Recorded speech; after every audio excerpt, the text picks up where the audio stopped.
Nostalgia Critic cannot be here right now due to reasons of vengeance, but he has left a recording before he left for you to enjoy.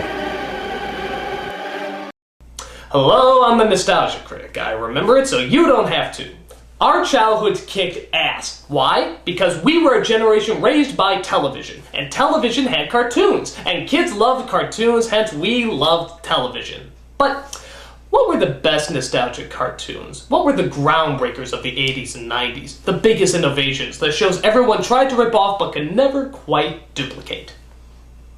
I don't know. But that doesn't mean I can't make up a top 11 list that claims that I do. Why top 11? Because I like to go one step beyond. So, sit back and enjoy the best of memory lane, the cream of the crop, the ultimate of ultimates. This is the top 11 animated nostalgic TV shows.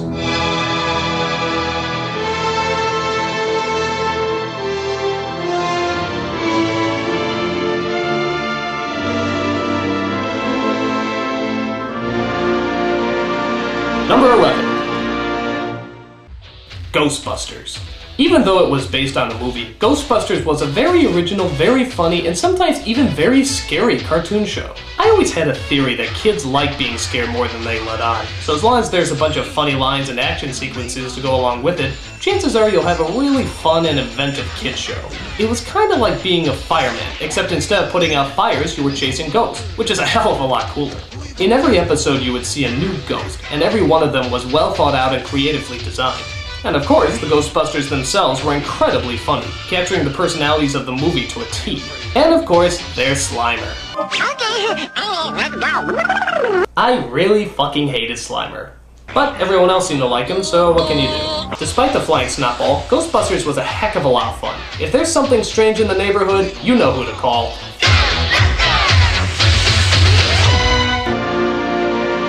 Number 10. Fox's Peter Pan and the Pirates. You wouldn't think a TV show shown every day about Peter Pan would be anything to get worked up over. But the fact of the matter is, this show was very well put together. What made it so great is that it didn't look like any of the other reincarnations of Peter Pan, but to be honest, I think it's the closest it's ever come to the original J.M. Barrie story. The characters were fleshed out, the stories were well developed, and the creative logic was actually pretty clever. For example, there's an episode where Pan steals the shadows from all the pirates. Because of this, they lose their balance and have to walk upside down. That strangely kind of makes sense. There's another episode where they actually make cloud sculptures in the sky. Dude, that's just fucking cool. Plus it had Tim Curry as Captain Hook. Seriously, how can you go wrong with that? Disgrace the Jolly Roger today, scum, and I'll lay your bones bare! It's not easy having a good time. Peter Pan and the Pirates could have been a cheap knockoff that only lasted a few episodes, but they put a lot of time and effort into it, and created something really original, as well as stay true to the original story. All of this is more than enough for Peter Pan to take the number 10 spot.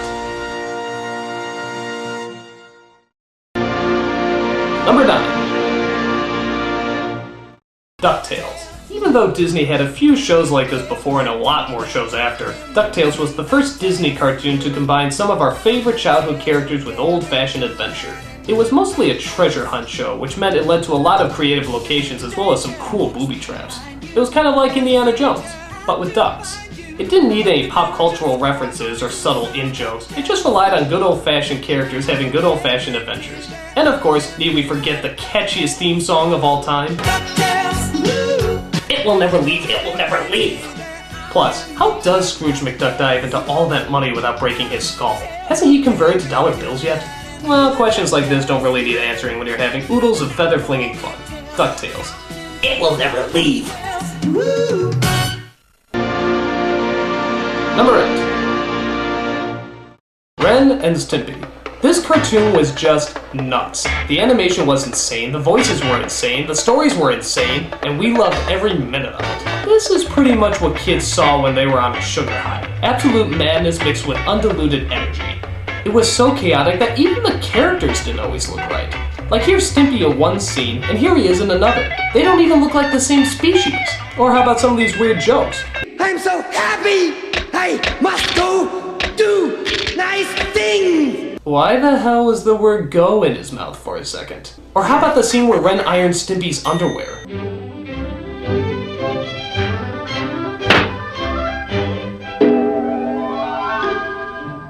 Okay, first of all, why does Stimpy wear underwear when he wears no other clothes? Why does he just place it over his crotch and not actually wear them? And why does it suddenly look and sound like a 1950s film strip? I don't know. Nobody knows! It's just that kind of insanity that made this show crazy and fun to watch. It also pushed the boundaries of what kids' shows could do, with controversial episodes like The electric fence, or strange lines like Something came out of my butt! or how about weird morals like Wetting the bed is nothing to be ashamed of.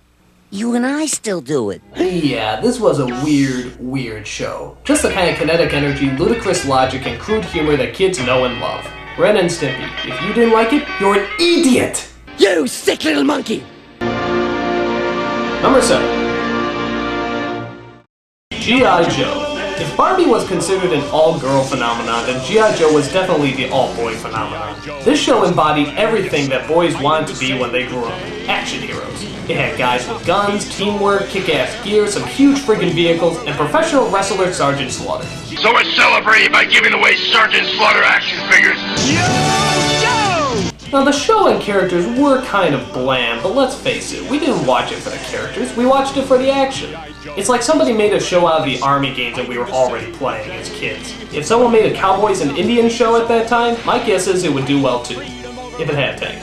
With all its spy work, military command, and action-packed adventure, G.I. Joe knew how to give the bloodthirsty Marine and every little boy exactly what we wanted.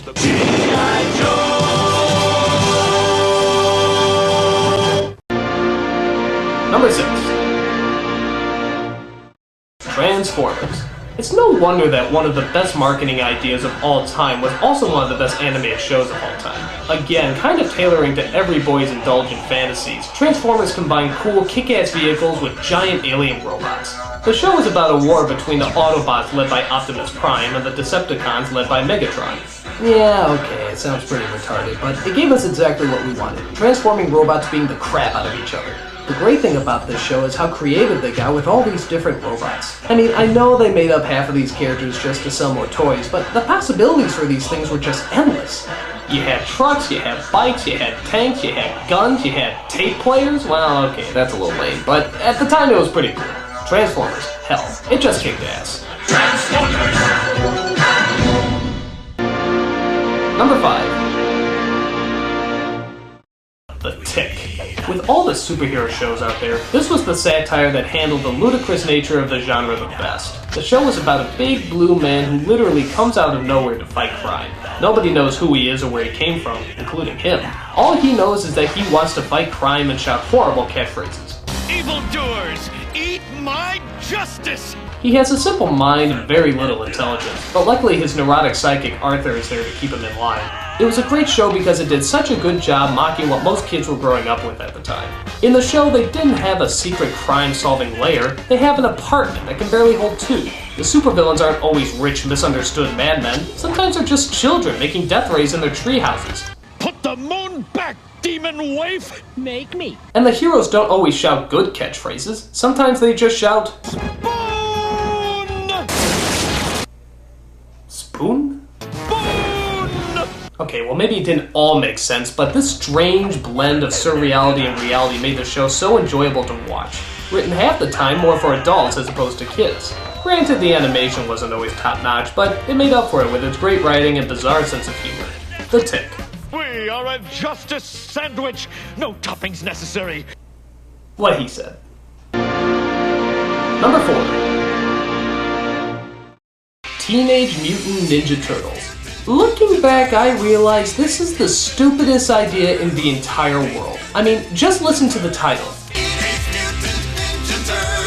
What lobotomized monkey came up with that? I mean, it doesn't even seem real. It seems like a satire of another idea.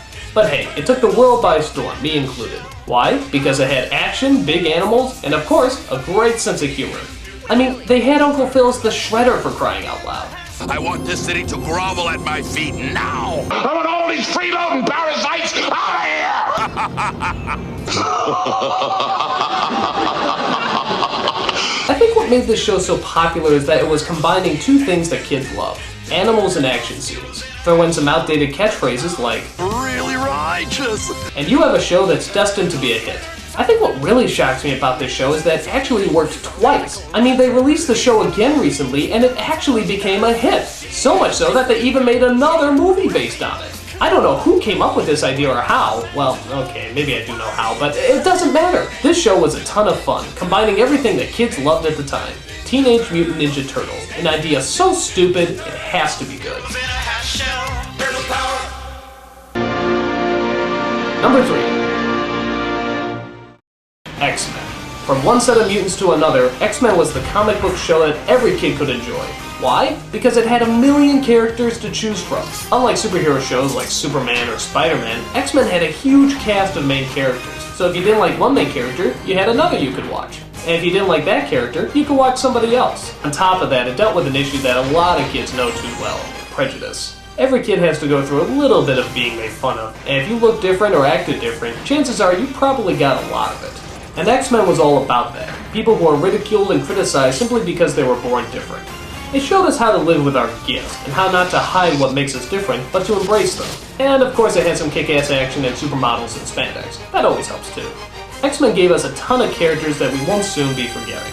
Each one with their own backstory and psychological issues. It was interesting, it was fun, and it knew how to keep us glued to the tube.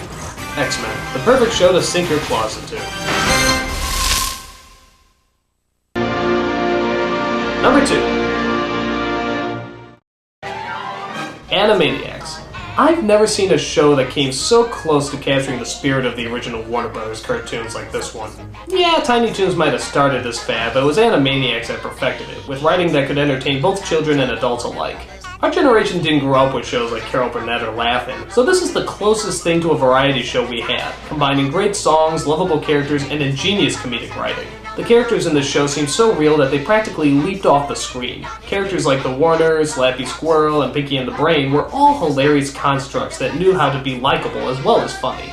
It not only did a good job of making us laugh, but also educated us every once in a while, and actually made it fun. That's really hard to do. Baton Rouge, Louisiana, Indianapolis, I know now forever that Baton Rouge is the capital of Louisiana. The rest I don't know, but it is one of those kids shows that I can still watch as an adult and still totally enjoy. It has an energy and a sophistication that very few other shows had, mostly because producer Steven Spielberg gave a lot of freedom on the show. It was also said that he was present for the majority of the show's production, proving once again that I think he makes a much better producer than he does a director. Private Ryan is overrated! But I digress. Animaniacs was one of those rare shows that allowed a lot of freedom that really paid off. To put it short, it was pure animated gold. And the number 1 animated nostalgic TV show is Batman, the animated series. This is the show that changed everything.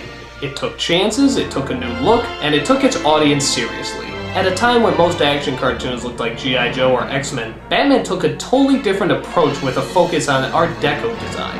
It was one of the few shows that had actual orchestra for the music, and it also got voice actors who didn't sound like typical voice actors. They sounded like real people. On top of that, Batman was dark, mixing high-flying action with the psychological drama that the Batman series is infamous for. They didn't always have happy endings, and the bad guys weren't always just bad guys. Sometimes they were ordinary people like you or me, whose lives got destroyed by tragic events. That's not the kind of kids programming most of us are used to. Now that's not to say they didn't have some real baddies either. Characters like the Joker were just as funny and threatening as many of the film renditions. By the way, did you know it's Luke Skywalker playing him? What made Batman so great is that it was its own creation and yet somehow also embodied all the previous incarnations before it. It had the drama from the comic books, the subtleties from the Burton movies, and even a little bit of the camp value from the 60s show and Schumacher films. It seemed like the Batman that combined everything and yet somehow seemed to stand on its own. Its morals were dark, its characters complex, and its endings were not always very cheerful. We took the show seriously because it took us seriously. It never played down to us or lightened the tone because we were kids. It gave us the straight gothic stories that we all know and love. Proof that the legacy of the Dark Knight will always live on. All of this and more is why Batman is the greatest animated nostalgic TV show. I'm the Nostalgia Critic, I remember it, so you don't have to.